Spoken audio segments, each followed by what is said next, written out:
Hello बच्चों, welcome back to my channel. Myself Kashish Mirza from KM academy. तो आज का जो हमारा टॉपिक है वो होगा हमारे पास normal wave function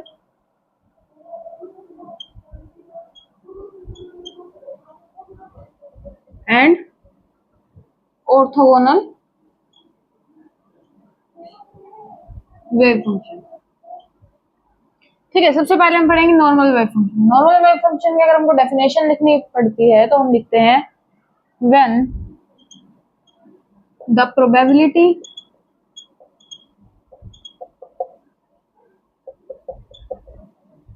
of finding an electron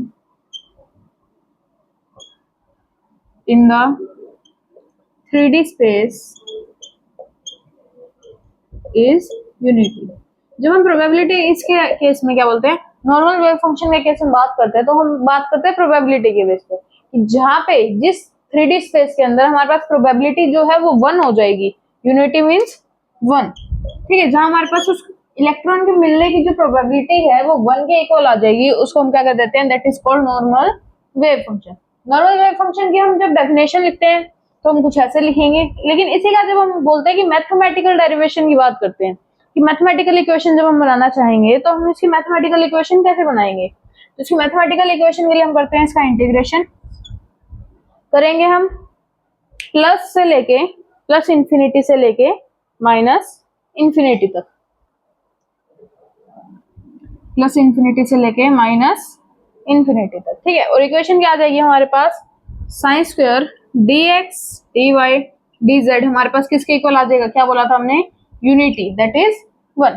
ठीक है, अब जो साइन स्क्वायर हमने लिखा अगर हम इसको खोल देते तो हम इसको कैसे लिखेंगे, ऊपर क्या था हमारे पास प्लस इंफिनिटी, नीचे है माइनस इंफिनिटी। जो साइन स्क्वायर था उसको हमने लिख दिया साइन एंड साइन स्टार की फॉर्म में लिख दिया। ठीक है, ये लिखने के बाद हम सेम इक्वेशन लिखेंगे, that is dx dy and dz is equal to 1। एक इक्वेशन तो आ गई हमारे पास ये। अब हमको इन केस हमको चाहिए कोई कांस्टेंट नंबर चाहिए तो हम क्या करेंगे, इन दोनों साइन को हम n से मल्टीप्लाई करेंगे। फॉर द कांस्टेंट नंबर या फिर constant value multiply sine and sine star by n। n से हम क्या कर देंगे, इनको मल्टीप्लाई कर देंगे। तो n से मल्टीप्लाई जब हम इसको करेंगे तो वैल्यूज क्या थी हमारे पास, plus infinity minus infinity psi n, then आ जाएगा साइन स्टार n, देन है dx dy dz is equal to 1। ठीक है, ये इक्वेशन आ जाएगी। इसके बाद n कॉमन है तो इसको हम n स्क्वायर को हम बाहर ले सकते हैं, इसको हम लिख देंगे n स्क्वायर, बाकी इक्वेशन रहेगी हमारे पास अंदर ही, जैसे plus infinity minus infinity sine, then हमें जो हमने चीजें बाहर ली है उसके बाद हम इसको अगेन क्या लिख सकते हैं, sine square dx dy dz is equal to 1 लिख सकते हैं। अब इसी को अगर हम बनाएं तो ये क्या है, मल्टीप्लाई के अंदर है n2, इसको ले आएंगे नीचे तो वैल्यूज क्या आ जाएगी हमारे पास 1 बाय में n की स्क्वायर और वैल्यू आ जाएगी ये इक्वेशन बनेगी हमारी last in the case of normal wave function. यही जब हम बात करते हैं ऑर्थोगोनल वेव फंक्शन के लिए,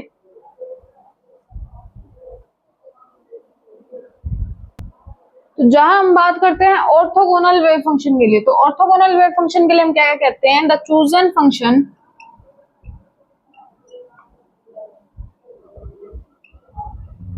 मस्ट बी इंडिपेंडेंट होना चाहिए। जैसे पिछले टर्म में तो हमने क्या किया था, n से मल्टीप्लाई कर दिया था, कांस्टेंट वैल्यू निकाल दी थी, लेकिन इसके अंदर क्या है हमारे पास जो टर्म आएगी वो क्या होनी चाहिए, इंडिपेंडेंट होनी चाहिए। वेव फंक्शन के केस में हम बात करें तो हम यूज करेंगे साई1 एंड साई2। जहां पे हम साई1 को हम प्रोबेबिलिटी देंगे, मतलब कि मेजरली उसको बोलेंगे तो हम लिख देंगे साई2 को स्टार। जहां पे हम साई2 को मेन बोलेंगे वहां पे हम लिख देंगे साई1 को स्टार की फॉर्म में लिख देंगे। ठीक है, ये चीजें क्लियर होगी। तो शुरू करते हैं इसको।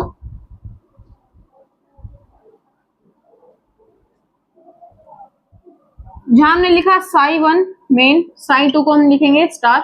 इक्वेशन क्या थी, dx dy dz is equal to 0 आ जाएगी हमारे पास, क्योंकि ये क्या है, इंडिपेंडेंट इक्वेशन है। ठीक है, दूसरे में हम क्या लिखते हैं कि जहां पे हमने साई2 को मेन लिखा वहां हमने लिख दिया psi one star dx dy dz is equal to 0 लिख दिया। ठीक है, अब हम बात करते हैं साई1 स्टार को साई1 भी लिख सकते हैं और साई2 स्टार को साई 2 भी लिख सकते हैं कि हमने जो साइन 1 लिखा था उसको हम साइन 1 स्टार भी लिख सकते हैं, और जहां हम साइन 2 लिख रहे थे उसको हम साइन 2 स्टार भी लिख सकते हैं, या फिर इस वैल्यू को ये भी लिख सकते हैं।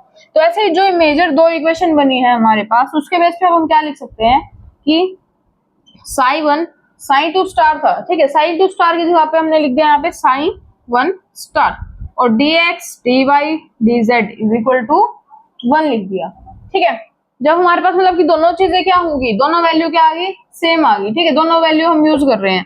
तो ये और ये, मान लो ये प्लस में है तो ये क्या थी हमारे पास माइनस में, अपोजिट में जा रही थी, ठीक है।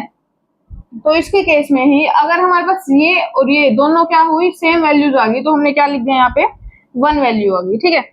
क्योंकि एक वैल्यू किसमें होगी, प्लस में होगी, और दूसरी किसमें होगी, माइनस में होगी। तो जहाँ पे हम लिख रहे थे साइन 1 और साइन 2 लिख रहे थे, वहां हमने वैल्यू रखी क्या, 0। जहां हमने लिखा साइन 2 साइन 1, वहां पे आ गई वैल्यू 0। लेकिन जहाँ पे हम लिख रहे हैं साइन 1 स्टार या फिर psi 2 star dx dy dz is equal to 1, ये आ जाएगा ये हमारे पास main equation in orthogonal wave function. और ऐसी वीडियोस के लिए please like, comment, share and subscribe.